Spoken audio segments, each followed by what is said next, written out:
It seems right now that the judge overseeing the Nicolás Maduro case, the president that we abduct from Venezuela, it seems like the judge is more sympathetic to him than the prosecutors here, which is hilarious. I mean, it's crazy to me that we can just kidnap a head of state in the first place, like just head of state of a country out of the blue, and then drag him to the U.S. and try to charge him in a U.S. court for drug trafficking. Like, what in what world gives us that right? Like, how can you charge someone who isn't an immigrant living here nor a U.S. citizen? Has Maduro even stepped foot on U.S. soil prior to this? It'd be one thing to abduct him and send him to like an international court, like a UN court or the ICC or whatever, but a U.S. court. He's not a U.S. citizen. He's not an immigrant. I don't think he's ever been on U.S. soil before. What are we doing? Like, I don't give a damn if he's a dictator. We aren't and shouldn't be the world police. We prop up plenty of dictators. Trump pardoned, it was like the president of, I forget what country, but who was like an actual drug smuggler and trafficker. So like, this is just, it's dumb. Anyways, but here we are. Let's get into the full story from the BBC. U.S. prosecutors argue Maduro plundered Venezuelan wealth in court battle over legal fees. A judge appeared sympathetic on Thursday to legal arguments that ex-Venezuelan leader Nicolás Maduro and his wife, Sila Flores, should be allowed to use Venezuelan government money to fund their defense. Maduro and Flores' attorneys asked the judge to dismiss the narco-terrorism case against the pair because the U.S. has denied them use of funds due to sanctions in place against the Latin American country. Like, just throughout the whole case. Prosecutors argued Maduro plundered Venezuelans' wealth and should not be able to use its money for legal fees. No. There's one person here. Well, there's one party here that is actually plundering Venezuela's wealth. All right, we can debate Maduro all you want. Yeah, he was corrupt. He whatever. I'm not entertaining that right now. But at least he was Venezuelan and doing Venezuelan things. We're the U.S.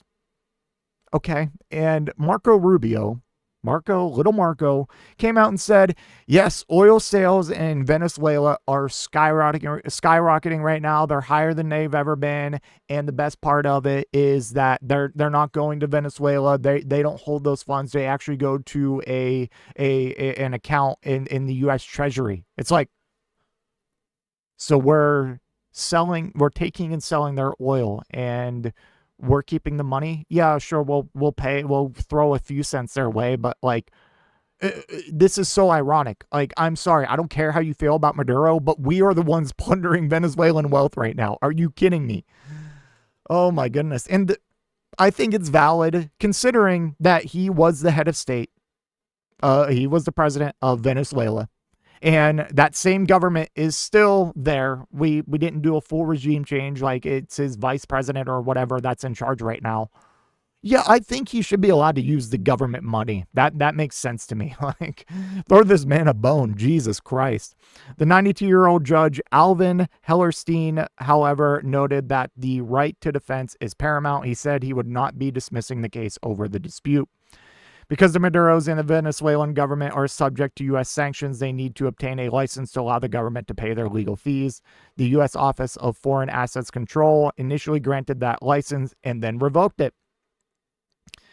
Prosecutors argued in court that the Maduros should not be able to access Venezuelan government funds because of national security concerns. Again, like, there's two things that politicians in this country, mainly Republicans, will point to. Two things, okay, when they want to just do something that is just, I'll just say stupid. We'll keep it simple and say stupid and probably dumb and bad policy. It's either we need to protect the kids, we're doing it for the kids, or we're doing it for national security. Those are the two solid reasons that you will hear these people give for everything. It does not matter. I might be making this up. I might be misremembering, but I'm pretty sure I've seen at least one Republican say they banned trans people from women's sports because of national security. I'm sure that's been said. Okay, let's see. Judge Hellerstein appeared to side with Maduro, with the Maduro lawyer Barry Pollack's argument that the unusual case against the former leader taking place in another country would be overwhelming for a public defender to take on and would hamper the counsel they provide. Prosecutors, meanwhile, claimed OFAC was not allowing the Maduros to access Venezuelan government funds because of long-standing sanctions the U.S. had in place during his regime and because the couple had plundered the wealth of Venezuelans for their own gain. That's what we're doing. And notice how the long-standing sanctions, that's also plundering the wealth of Venezuelans. I like, people don't understand. It's similar. I'm making a wide analogy here. It's similar with healthcare providers. Similar. I don't take this the wrong way, but it's similar with healthcare CEOs who basically sign away dozens, if not hundreds of thousands of deaths every single year with the stroke of a pen, denying people coverage.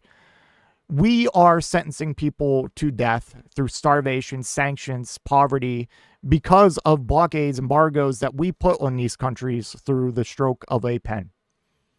Okay, I just want to put that out there. The judge appeared at a loss for how to resolve the issue since Maduro's legal team was seeking to dismiss the whole case over it. What is the relief? The judge asked both sides several times. I could just imagine this boomer-ass 92-year-old judge being like, what the hell's going on here? Like, I've never seen something like this before. In my 92 years, I've never been presiding over a case from the president of another country who we're not at war with, who didn't attack us, who isn't an immigrant, who hasn't stepped foot in U.S. soil prior to this. Like, this poor freaking boomer, man. The U.S. has accused Maduro of narco-terrorism, conspiracy, cocaine importation, conspiracy, possession of machine guns, and destructive devices.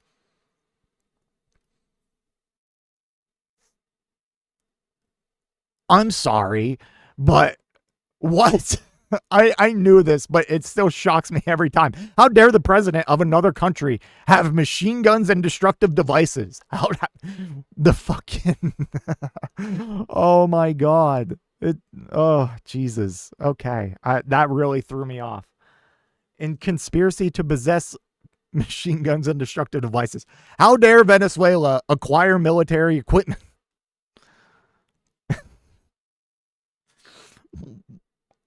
We live in the dumbest timeline.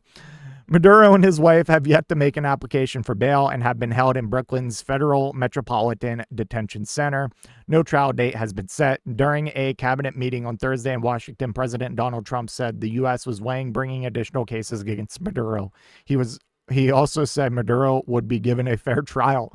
Bro, just from the charges I'm reading, this is not, and the fact that you're denying him to be able to pay his legal fees, this isn't a fair trial. Like, what? Oh my God. This shit just breaks my mind. Like, anyways, let's come back. Let's bring it back down to reality for a second. Just calm down. I'm losing it. That it's just so silly what we're doing. And I think it's finally starting to get to me. It's like, what the fuck is happening? I think there's believe it or not, this might be a unbelievably stupid take, but if I'm right here, I'm going to look good. I think there's a high likelihood